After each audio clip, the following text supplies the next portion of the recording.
Hi, good morning.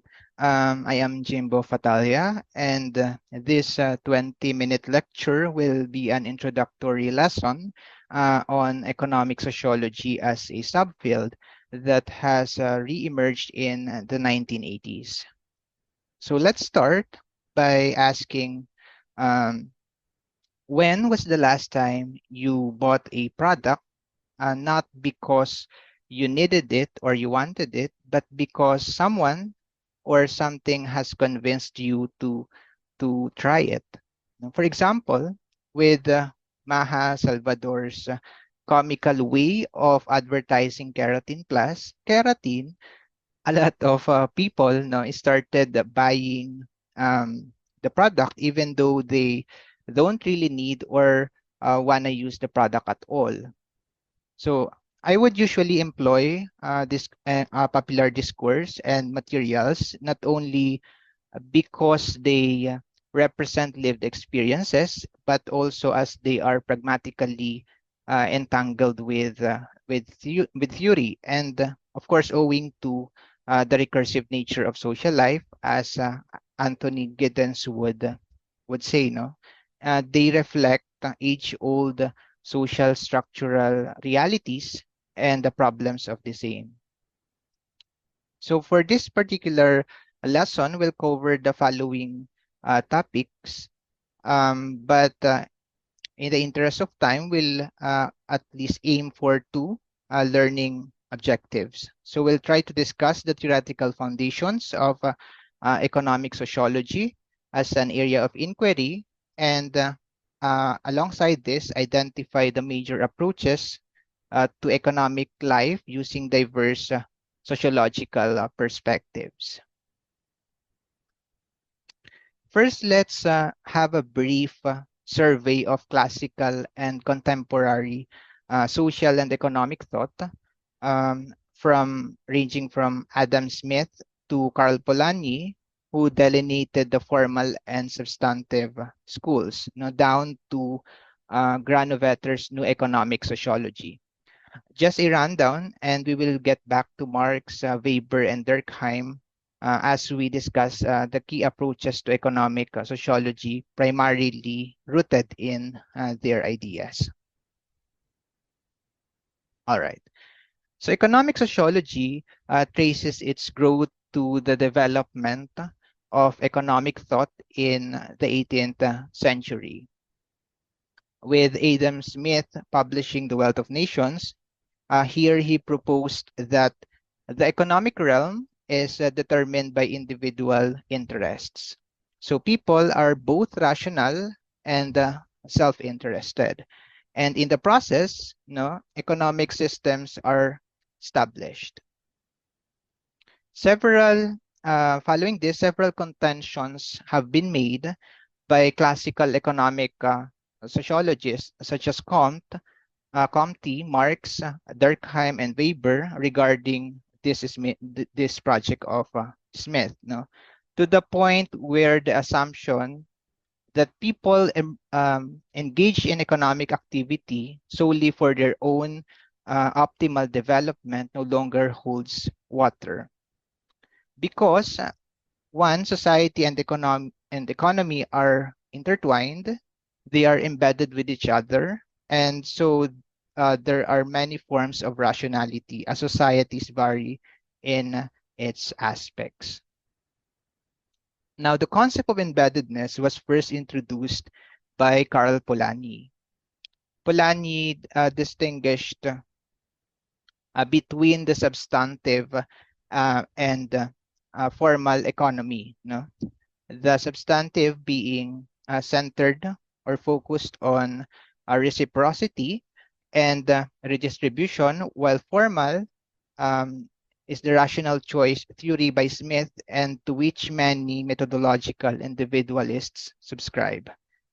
In pre-industrial societies, substantive economy prevails, according to Polanyi. The market mechanism is not allowed to set the price, but it's actually the religious and political authorities. The economy does not also have a sphere of its own. Thus, economic activities must be understood in the context of their larger political, social, and cultural milieu. That's the concept of embeddedness. No? This is something that, according to Polanyi, has been lost, no, in modern societies. Um, See, for example, how the Filipino utang na loob, reciprocity, has been regulating, no, for the longest time, exchange within the Filipino households. I argue that it's a way of redistributing resources more efficiently, no, from the eldest down to the youngest member in the family. And it's centered on the family as the socio-political unit. But it is now being replaced by alternative forms of rationality, focused on more focused on self-preservation. Drawing from Polanyi's embeddedness, no, um, Mark Granovetter reintroduced a new economic sociology, and uh, its certain limitations. No, the embeddedness concept of Polanyi, according to Granovetter, has certain limitations. Yes, on the one hand, in modern societies, the price making market determines all of economic life, and it was actually precisely the Industrial Revolution that shifted the tide, no, and put economic values in the highest form. However, for Granovetter, he argued that the social embeddedness of economic life in formal economy was not actually lost, but only differently embedded. And the economy is embedded within networks, relations, and institutions, to which we now turn to different approaches in economic sociology. So in contrast to most classical and neoclassical economic approaches, economic sociologists maintain that three different social processes are at the heart of the economy. The first is power, now drawing from Marx' structural theories of power in society. So there are ways by which power shape the economy. One is through regulatory mechanisms. We have business and management practices and policies of powerful firms. Often they are framed as for the common interests. That is political liberalism, rather than for their best interest. That is capitalist domination. In firms also, power relations between and among actors, they define rational firm behaviors. In the corporate America, for example, changes in the corporate structure and strategies historically depended on which group, between the financiers, the investors, and executives, won the power struggle and was able to institutionalize change. In the 1950s, finance experts they tried to convince board members and investors that a firm should have diverse portfolio because of the antitrust law in the 1950s. It tried to limit firms expanding into same industry. By the 1990s, it was now the investors, who pushed for a single industry model because it is more efficient to manage. As a result, big firms started buying others in the same industry. So rather than a more diverse type, a conglomerate, they now focus on shareholder model. For Marx, modern states also serve the capitalist class by shaping the state laws, policies, and conventions to the advantage of one particular group. that is the capitalists. No, we know that at the expense of others or the workers. But it can also be between small and large enterprises. Going back to the antitrust law in 1897, William Roy, he argued that the enforcement of the antitrust that was originally intended to prevent firms from conspiring with one another, it also put an end to the cartels, which is the refuge of many of these small enterprises. And it also fueled oligopoly. Because under the antitrust, small firms, they cannot set the prices together as in a cartel setup, unless they merge. So large firms then they demanded that smaller competitors sell out or face certain debt in price wars. So we see that it privileged the large enterprises more than the small ones. In the Philippines, Filipino family-based oligarchies from the Osmanias to the Lopezes and Pardo de Tavera, they have acted as formidable allies and coalitions. They controlled the capital, they dominated the national politics, and they deployed paramilitary forces. Alfred McCoy, in The Anarchy of Families, he argued that this both derives, derives from and contributes to a weak Philippine state. So next is Weberian institutionalism. Max Weber, he maintained that economic action is embedded within social institutions. We know this very well in his study of early Calvinist ethics and its links to work and financial growth among the Protestants, and comparing this with other world religions. So social institutions, such as the family, in the Philippine example, religion, polity, they shape economic behavior by constraining options. You have the regulatory institutions here, and they try to normalize actions. And in the process, social conventions are established. And people follow these conventions because of their subjective meanings. We can think of examples such as online shopping, credit and debit spending, to downsizing, and ESG practices of the firms. Institutional regulations such as ESG practice, they only started as a corporate social responsibility. It's an institutional regulation, but it has now become part, of business strategy to attract more investors through sustainability efforts. So ultimately, what is considered rational here is defined in terms of what is meaningful to the agents. But what is rational under one system, such as setting up a family business, would be ludicrous or absurd, in another. Widely observed this when he analyzed East Asian business systems, as consisting of the following economic institutions, with the Kaisha in Japan, the Chaebol in Korea, and the Chinese family businesses in Taiwan and Hong Kong.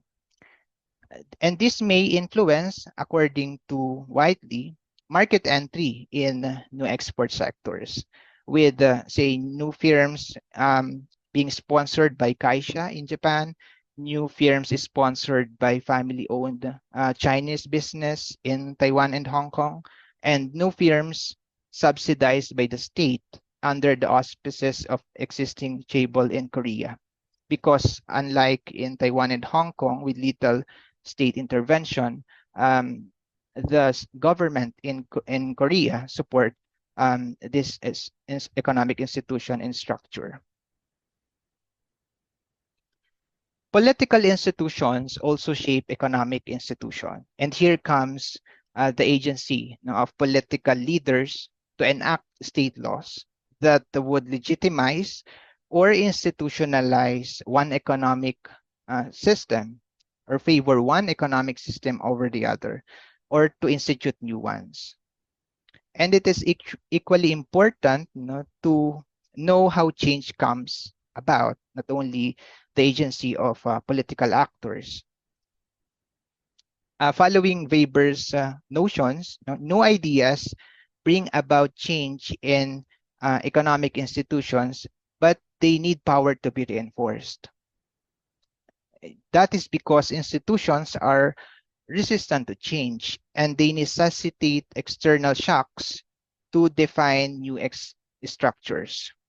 A perfect example would be the institution of neoliberal economics in Chile under Augusto Pinochet's dictatorship. Now, in the case of Chile, they toppled the existing democratic socialist system of then President Salvador Allende, and they replaced it with a new one under Pinochet's dictatorship. And the new economic order, after that, courtesy of Milton Friedman and his accomplices from the Chicago School, and as well as the US. Here we see how new practices, such as neoliberal capitalism a la Friedman, they cannot diffuse on their own and be adopted without social institutional realignment.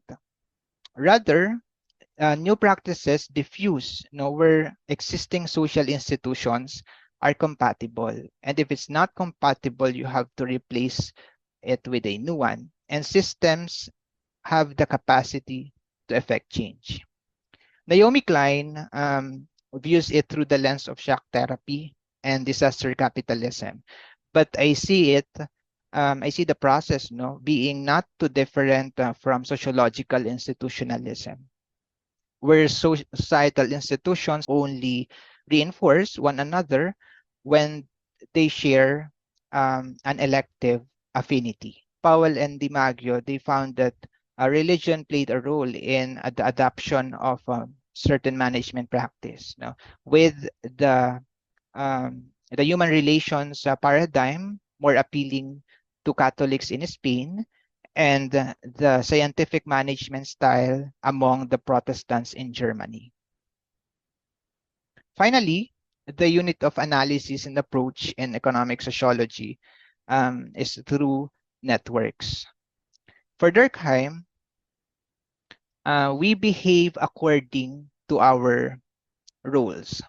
Now, individual identities and behaviors are shaped by people's possession and the social milieu within the community, within our relationships with other actors. Now, social networks then shape behaviors negatively and or positively. Now, it kind of have a paradoxical effect. This was observed by Granovetter in price gouging. In price gouging, um, it is sanctioned, the act is sanctioned within an industry network um, as a norm expected of members. So in that sense, it's positive.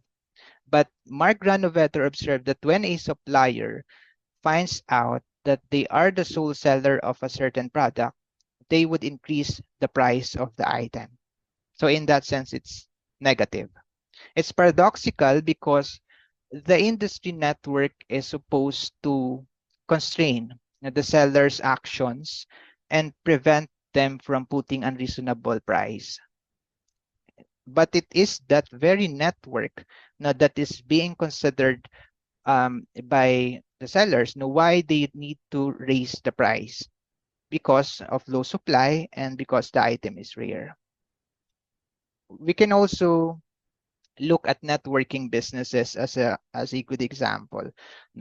How they capitalize on social networks, from food supplement products to social media, including pyramid scams. So here, social networks not only undermine but also elicit antisocial behavior. Another way by which network analysis and framing can help explain the economy is to look it in the context of uh, development. No? Paul Baran's dependency theory and Wallerstein's world systems approach were actually framed around the existence of the global trade network, and how it shapes the development pattern depending on where the country is located, the country's relative possession and power. According to the dependency theory, development is in underdeveloped or developing nations would be stalled by the fact that developed nations extract values from them. So how does relations of dependency shape the industry? We'll have to look into the class characteristics of the periphery, of the peripheral countries to the core countries, according to Cardoso and Palletto. In export, for example, commercial groups will export raw materials while the urban, middle bourgeoisie and classes, they trade in manufactured goods. But when a country imports or imports products or services, instead of local manufacturing or sourcing, it's a wider range of social groups becomes involved.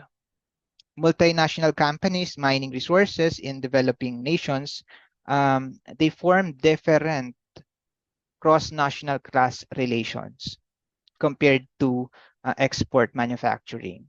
And I would argue not only cross-national class relations, but also cross-national oppressions or accountability and the lack thereof, such as in the case of the Marcopper mining disaster or disasters, I would argue, here in Marinduque province.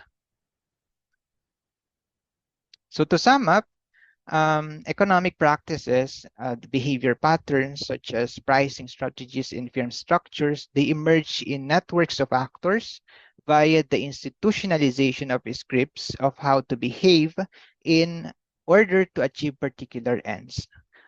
Now, powerful actors, they try to shape the scripts that are constructed and the rules of the game that became institutionalized in public policy. Economic action is a form of social action. It is socially situated and socially constructed. Now, many of the examples relate to the corporate sector, as it is heavy on the sociology of markets. But we can also take another approach and focus on the sociology of consumption. I want you to reflect on your own consumption patterns and habits when you go to McDonald's, for example, or when you try Sanggipsal. I want you to situate yourself in the context of your social environment and be able to do something about your material and systemic conditions. That's when sociology not just serve an explanatory and analytical purpose, but also as a tool, a discipline. That's why it's called a discipline to positioning and addressing real-world social and economic problems.